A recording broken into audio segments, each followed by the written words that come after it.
Medical science में दो तरह के एविडेंस वर्ल्ड वाइड एक्सेप्टेंस है।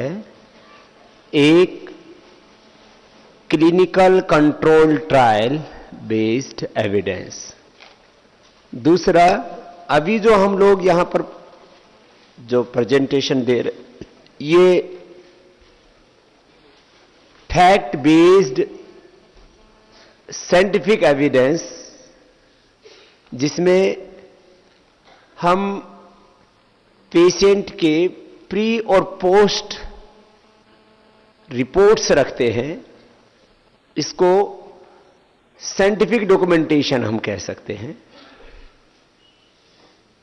और यह साइंटिफिक डॉक्यूमेंटेशन बहुत मायने रखता है। इसमें एक ही चीज बाकी रह जाती है और वह होता है कि हेपेटाइटिस हमने क्योर तो कर दिया, इनफर्टिलिटी हमने क्योर तो कर दी, रूमेटॉइड अर्थराइटिस हमने क्योर कर दिया, कैंसर हमने क्योर कर दिया। इसमें मैकेनिज्म क्या है, प्रोसीजर क्या है, प्रक्रिया क्या है, कैसे क्योर हुआ, गांठ कैसे ठीक हुई, कैंसर के सेल नॉन कैंसर सेल्स में कैसे कन्वर्ट हुए, क्योंकि कैंसर कोई बैक्टीरिया वायरस तो है नहीं। जैसे हेपेटाइटिस आदि में तो वायरस लोड आदि कम हो गया, उसका भी मैकेनिज्म क्या होता है कि वायरस लोड कम कैसे होता है, उसके भीतर बॉडी में कैसे कैसे चेंजेस आते हैं, उसको जो है और दूसरे तरीकों से हमें सिद्ध करना पड़ता है। लेकिन यह भी एक बहुत मायने रखता है कि जिन बीमारियों का मॉडर्न मेडिकल साइंस के पास में क्योर तो बहुत दूर की बात है, उसका तो कंट्रोल भी मुश्किल हो रहा था। जैसे कैंसर को कंट्रोल करना भी मुश्किल हो जाता है जब एडवांस स्टेजेस में चला जाता है, क्योर तो बहुत दूर की बात है। हेपेटाइटिस में कुछ में कंट्रोल कर पा रहे हैं, क्योर तो बहुत मन का प्रश्न ही नहीं है। हेपेटाइटिस सी में क्योर कर पा रहे हैं, वो भी बहुत क्रिटिकल कंडीशंस हो तो नहीं कर पाते। हेपेटाइटिस बी में तो कंट्रोल भी नहीं कर पाते, उसमें भी बहुत प्रॉब्लम आती है। फिर उनके पास में कोई तरीका नहीं है कि वो HIV पेशेंट्स का CD4 काउंट बढ़ा दें, वो भी नॉर्मल तक लेकर के आ जाएं।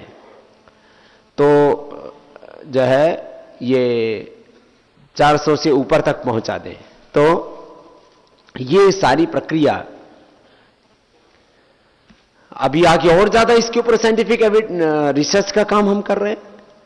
बहुत जल्दी ही पतंजलि योगपीठ में इसके ऊपर रिसर्च के काम को भी हम यहां पर शुरू करने वाले हैं। पहले हम सेल लाइन ट्रायल, फिर एनिमल के ऊपर और फिर ह्यूमन के ऊपर पूरा क्लिनिकल कंट्रोल ट्रायल का बहुत बड़ा सेटअप पतंजलि योगपीठ में बनने वाला है। उससे हम ये जो पूरा मैकेनिज्म है, जो पूरा प्रोसीजर है, इसको भी हम पूरे वर्ल्ड के सामने एक्सप्लेन कर सकेंगे कि हम बीमारियों को ठीक भी कर रहे हैं। अभी तो हम इतना भी करते हैं तो ये बड़ी बात है ना, कि पूरे जो है साइंटिफिक एविडेंसेस हैं, प्री एंड पोस्ट हमारे पास सारी रिपोर्ट्स हैं, पेशेंट्स हैं।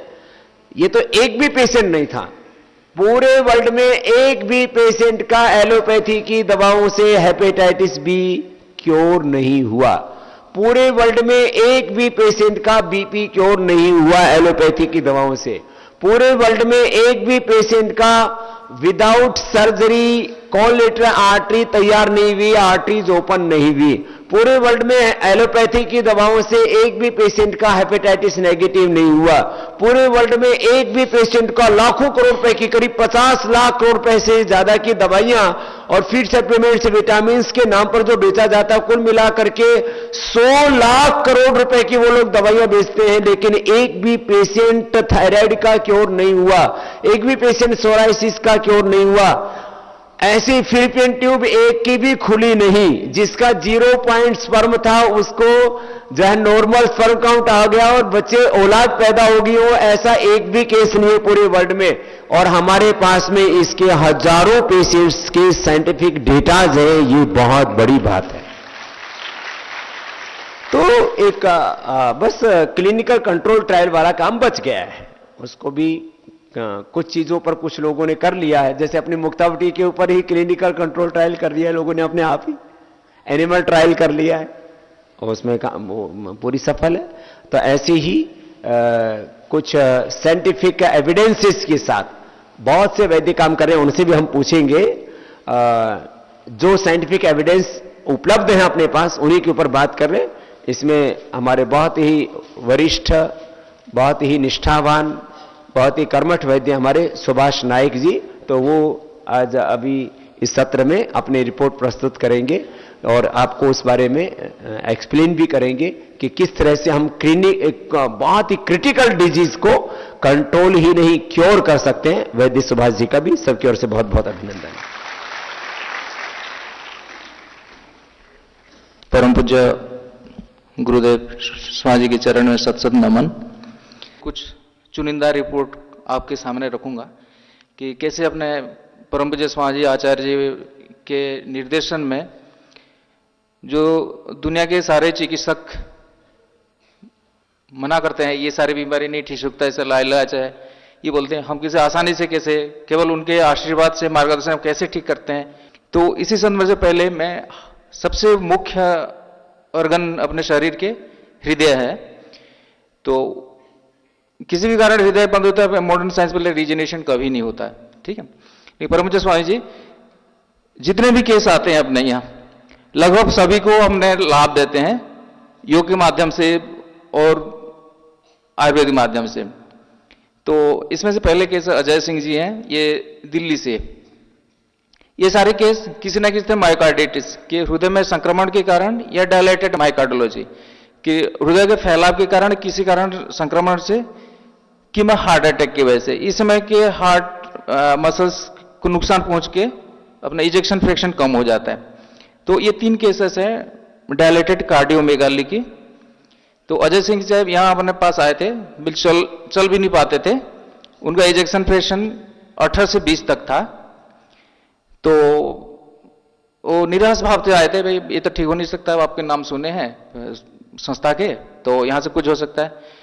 मैं कहा पहले दिन से आपको लाभ मिलेगा, आप दवाई तो शुरू करें और योगा करें। तो उनको योग के बारे में बताया गया और अपने जो चिकित्सा दिया जाते वो सारे दवाई लिखे। पहले दूसरे दिन से उनके जो सांस फूलना चलने की सुधार होना शुरू किया और पहले मैंने लास्ट क्या थे दोबारा जब चेक कराया 2 महीने के बाद उनका 20 से 35 था। अब खुद चल फिर पाते हैं और जो समस्या सांस फूलना ये समस्या अभी नहीं है और दवाई चालू है। अभी दोबारा टेस्ट नहीं किए, 6 महीने करीब हो गया, से दोबारा जैसा जरूरी ज्यादा मिलेगा। और एक केस है शशिभूषण साहू बोल के सोनपुर उड़ीसा से हैं, वो बिल्कुल बेड रिटर्न थे, उठना तो ही क्या, उनका इजेक्शन फ्रैक्शन केवल 18 से 20 था। और आप सोचते हो कि वो डायलेटेड कार्डियोमेगाली 18 से 20 जिसका इजेक्शन फ्रैक्शन ऐसा कंडीशन क्या होगी। वो भी ऐसे ट्रीटमेंट हमने शुरू किए, 1 साल के अंदर उनके लगभग इजेक्शन फ्रैक्शन 18-20 से लेकर 45 है और कोई सिम्टम नहीं है, दौड़ सकते हैं, अपना बिजनेस है, कारोबार सब कर सकते हैं। दूसरे सबसे बड़ी बात है उनका हार्ट जो डायलेटेड हार्ट थी वो भी नॉर्मल आ गई। तो ये योग वो आयुर्वेद के चमत्कार है। इस तरह तीसरा केस है नरेश कुमार जी बागपत उत्तर प्रदेश से हैं। ये नौजवान थे 20 साल के, तो उनके बीमार पड़ने के कारण इंजेक्शन फ्रैक्शन और बिल्कुल बेड रिटर्न थे, केवल इंजेक्शन फ्रैक्शन 15 था और अपने चिकित्सा साथ साथ प्राणायाम योगासन है वो भी अभी 40 तक आया है और खुद मोटरसाइकिल से बैग कर आते मेडिसिन लेने के लिए पतंजलि योगपीठ आते हैं जो कि बेड में ही थे। तो ये सब परम पूज्य स्वामी जी की कृपा है कि इसी तरह भी असंभव को भी हम योग आयुर्वेद से संभव कर सकते हैं। फिर महाराज जो स्पाइनल कॉर्ड या जॉइंट डिजेनरेशन होता है, जैसे हम कॉमनली आते हैं हमारे से जिसमें आर्थराइटिस, विशेष करके जो ऑटोइम्यून डिजीज की वजह से आर्थराइटिस आते हैं, जैसे आर फैक्टर, एंगोलाइजिंग स्पॉन्डिलाइटिस, उसको कुछ केस डिस्कशन करूंगा। तो मेरे पास तो कलेक्शन बहुत है कि समय कम से ले तो दिन भर भी डिस्कशन हो सकता है, लेकिन थोड़ी सी चुनिंदा ही लाया हूं। ये रेखा रानी, ईपी इलाहाबाद से। ये एसएलई आर्थराइटिस थी और बिल्कुल पूरे जॉइंट्स डिफॉर्मेटिव और पूरे स्वेलिंग, साथ साथ एसएलई नेफ्राइटिस भी। और 1 साल के अंदर अपने आयुर्वेद की ट्रीटमेंट साथ साथ योग से अब पूरी तरह कंट्रोल है। जो डायबिटिक नेफ्रोपैथी से प्रोटीन लीकेज वो भी बंद, नेगेटिव आती है। आर्थराइटिस पूरी तरह ठीक है और अपने फॉलोअप में अभी भी है कि कभी कभी क्या कि पेशेंट ठीक होने के बाद भी वो थोड़ा नेग्लेक्ट कर लेते हैं कि सभी को निवेदन है कि इस तरह क्रोनिक डिजीज ठीक तो हो जाते हैं कि आगे भी फॉलोअप के लिए हमने 1, 2, 3 साल अपने साथ टच रखने के लिए बोलेंगे तो अच्छा रहेगा। कि जो पुराने केसेस हैं अपने जो कैंसर आदि ठीक हुए हैं, हमने हमेशा हर साल फॉलो करना है, भाई साहब जरूर फोन करना है एक बार, आप ठीक हैं कि नहीं। और उनको फोन आता है, सब ठीक लगने अच्छा ही लगता है, लेकिन हमने टच में रहना चाहिए। डिजेनरेटिव डिजीज में सेरेब्रल पाल्सी ज्यादातर बच्चों को आता है, तो हमने स्पेशल कुछ काम किए हैं इसके लिए कि लाभ तो सभी को मिलता है, लेकिन कितने जल्दी कितने टाइम में मिलता है। तो हमने करीब 2011 से ट्रीटमेंट लिए 2014 तक, वो 3 साल से आए थे, बिल्कुल चलने फिरने बोलने नहीं, लेकिन आज वो बच्चा स्कूल भी जाता है, पूर्ण रूप से ठीक है। और इसी तरह पार्थ सारथी पटनायक, ये भी किसी प्रकार के फंक्शन में नहीं थे, लेकिन आज 2 साल ट्रीटमेंट में पूर्ण रूप से ठीक है। जो बैठ नहीं पाते थे चलने लगे हैं, किसी स्कूल में भी एडमिशन हुआ है, तो उनका सारे डाटा हर साल जब 6 महीने में आते हैं, हमने क्या इंप्रूवमेंट सारे नोट किए हैं, और हर तरह के इंप्रूवमेंट नोटेट किए हैं। उसे मॉडर्न साइंस में कुछ मार्किंग करते हैं, लगभग 25 से 30% 4-6 महीने इंप्रूवमेंट आते आते 2-3 साल में लगभग ठीक हुए थे। तो हमने ये कुछ बता सकते हैं। डिजीज क्या थी? सेरेब्रल पाल्सी, मंगोल बच्चे महाराष्ट्री। जी जी। तो कितने हैं मंगोल बच्चों के? ये 2 का केस लाए हैं, 2-3 साल से लगभग पूरे ठीक हुए हैं। 2-3 केस पूरे ठीक हो गए? जी महाराष्ट्री। थोड़े बहुत सिम्टम तो है, लेकिन जो खड़े होने, चलने, ये सारे सिम्टम सारे में इंप्रूवमेंट है। स्कूल भी जाते हैं दोनों बच्चे, नॉर्मल स्कूल में। जी। तो सेरेब्रल पैलिसी वाले बच्चों का नॉर्मल स्कूल में जाना, काफ़ी उनको हाथों में, पैरों में काफ़ी दिक्कत आ जाती है, और उनका बौद्धिक स्तर में कितना सुधार हुआ? लगभग 70 to 80% महाराज जी। हाँ, बहुत अच्छी बात है ना जी। तो ये सेरेब्रल पैलिसी के मंगोल बच्चे जो है ना, ये काफ़ी, इसमें क्या क्या दिया औषधि में? औषधि महाराज जी जो औषधि दर्शन में देते हैं वो साथ साथ वो सिरोपिच्चू पंचकर्मा भी कुछ ट्रीटमेंट लिए थे वो। जी जी।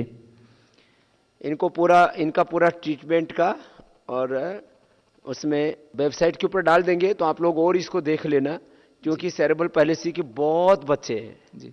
और मैंने खुद भी देखा है इस तरह के बच्चों के ऊपर बहुत अच्छे रिजल्ट्स आते हैं। बस इसके लिए ना हमको उसमें खोना पड़ता है। ये जो आप, क्योंकि बहुत क्रिटिकल पेशेंट्स के डेटा सुन रहे हो आप, इनके सारे डेटा आपको जो है वेबसाइट पर उपलब्ध हो जाएंगे। इसमें सबसे बड़ी बात ये होती है कि हमें उसमें खोना पड़ता है। आदमी को जब खेत में काम करना पड़ता है तो खुद को मिट्टी बनाना पड़ता है। जब पशुओं के साथ काम करता है तो आदमी को अपने पशुओं के साथ ही उसको उसी वातावरण में जीना पड़ता है। गांव में बोलते हुए पशु के साथ काम करना है तो पशु जैसा बनना पड़ेगा आपको। मीन्स पशुता नहीं आएगी, पर उनके साथ पूरा खो जाना, समाहित हो जाना, उनके साथ उठना, उनके साथ सोना, उन्हीं के साथ रहना, उनके एक एक खान पान का ध्यान रखना। तो फिर पशुओं में रिजल्ट आते हैं। किस बात के? कि हमें एक पशु का दूध यदि आज वो 10 किलो दूध दे रहा है और 30-40 किलो दूध करना है तो वो कर सकते हैं हम, एक पशु का। तीसरे बात में हो जाएगा, क्या दिक्कत है? लेकिन 3 साल 5 साल कोई बड़ी चीज नहीं है ना, लेकिन 3-4 साल फॉलो करना पड़ेगा। किसी काम में परिणाम लाना है तो श्रद्धेय आचार्य वात्सल्य जी इस बात को बहुत जोर दे करके कहते हैं, किसी काम को शुरू करना, उसको फिर कंटिन्यूअस फॉलो करना, और जब तक परिणाम तक ना पहुंच जाए तब तक उसमें पूरी तरह से खोकर के आप काम करें तो आप असंभव को संभव कर सकते हैं।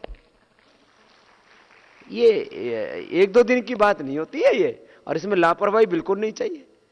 तो ये जैसे अब प्रोटीन लीकेज की प्रॉब्लम है, मंगोल बच्चों वाली प्रॉब्लम है, रिमेटॉइड अर्थराइटिस वाली प्रॉब्लम है।